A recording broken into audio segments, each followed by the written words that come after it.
President Trump doubled down on his message, cut taxes for the American people. He even floated the idea of abolishing the federal income tax altogether. You know, the United States in 1870 to 1913, all tariffs, and that was the richest period in the history of the United States. The income tax came in 1913. As I said in my speech last week, instead of taxing our citizens to enrich foreign nations, we should be tariffing and taxing foreign nations to enrich our citizens. Flashback.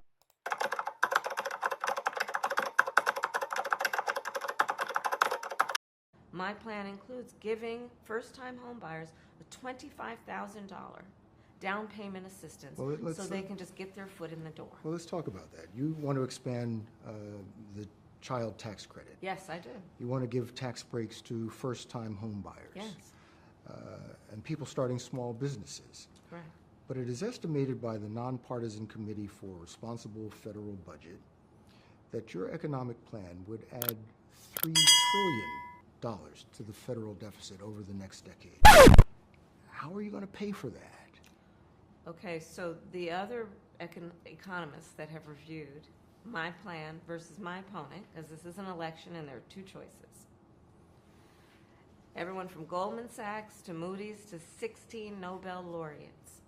So on the first point, comparing my economic plan to Donald Trump's economic plan, they have reviewed it and determined that my economic plan would strengthen America's economy, his would weaken it.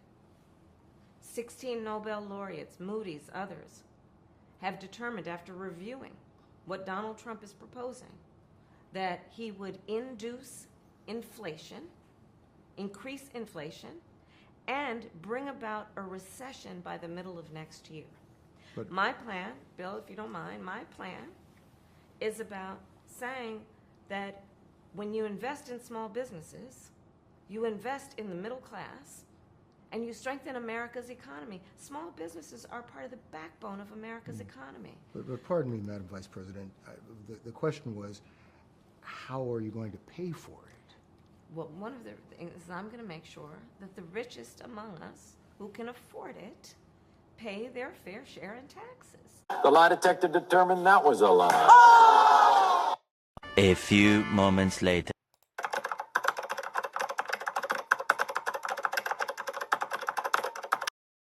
Madam Vice President, thank you very much. Thank you. Thank you, Bill. Good to be with you. Well, can we just get just a little bit of a question, please, so I can get over the shoulder shot? Yeah. 1 second. Just 1 second. Okay, thank you. You need me talking? Yes, sir. Well, we were talking about how you're going to pay for it. And I mean, I truly do mean it. You know, your plans are logical, make logical sense. Mm-hmm. The way Washington works is not logical. So how are you going to convince a divided Congress that what you say, your plans, are something that they should all agree to and provide to the American people when they've shown no inclination to do that up to this point? Is that what you needed? Yes, sir. Okay. Yes, ma'am. 30 seconds of silence, please, for room time.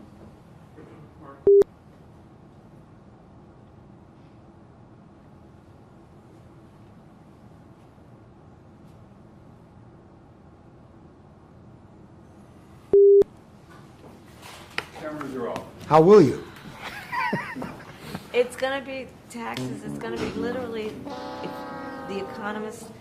I mean, they're from each spectrum. But I hear what you're saying about the economists. This is true. Yeah. But Congress is not the economists. I know, but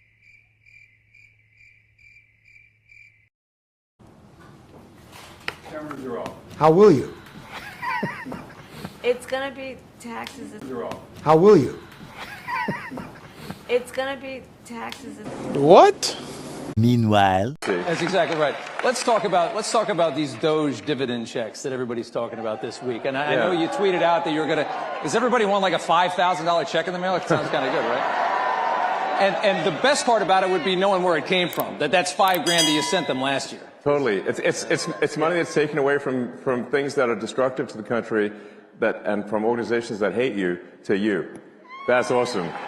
Does it seem? I mean, have you talked? I mean, that's like glorious. That's like it's the best. The spoils of battle, you know. I like that. Is there traction on that? Yeah. So I talked to the president, and he's supportive of that, and so it sounds like that's something we're going to do. Yep. So as we're finding savings, that's going to translate directly to reductions in tax. So. Yeah. I think they fired 6,000 people at the IRS today.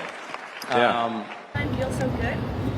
A couple of things I want to point out. Great economic news this morning, despite all of the naysayers in the media and also all of the so-called experts. The CPI index report came out this morning, and inflation is down. In fact, core inflation is down to the lowest level it has been in 4 years. This is just in 52 days of President Trump taking office. We saw airline fares fell. We saw the cost of gasoline is down as well. We also saw a $1 billion investment this morning from GE Aerospace. We saw Asahi, the Japanese beer company, announce that they're going to move manufacturing and investments to the great state of Wisconsin in response to President Trump's 25% tariffs on steel and aluminum, which you all know went into effect last night. So this is all good news for the American people, and it also shows that you can effectively utilize tariffs to bolster your industries here at home while driving down the cost of living for the American public through deregulation and through energy. And we know President Trump is intent on passing his big tax cuts later this year. The president says that he plans to impose tariffs on a list of imports: steel, aluminum, copper, computer chips, semiconductors, pharmaceuticals, all to boost domestic production. This is a very aggressive economic agenda, but it's also really exciting also. Let's just keep with the tariffs for a moment, since that's where we ended. This is a strategy, Brian, that he tried previously. They weren't able to see it through in the last administration. It's one that takes time. He's going back to do it again. Well, loves tariffs. Tariffs, I think, is his favorite word in the dictionary, he said. Not surprising that he's talking about doing a universal tariff. But I love Kevin Hassett. I think he's my favorite economic guy in the administration, the happy warrior. And he makes such a good point. He says, when these guys talk about tariffs, they ignore all the other policies that we want to do, just like they did in the first Trump term. And if you think back to that term, we got some tariffs, but we got all sorts of supply-side pro-growth policies. And that's exactly what the president is talking about now. I mean, folks, he just said, let's eliminate the income tax. Now, I don't know if that's going to get done, but the fact that he's even talking that way tells me this is a guy who does not want to punish work. And that's the biggest thing for me. That's all, folks.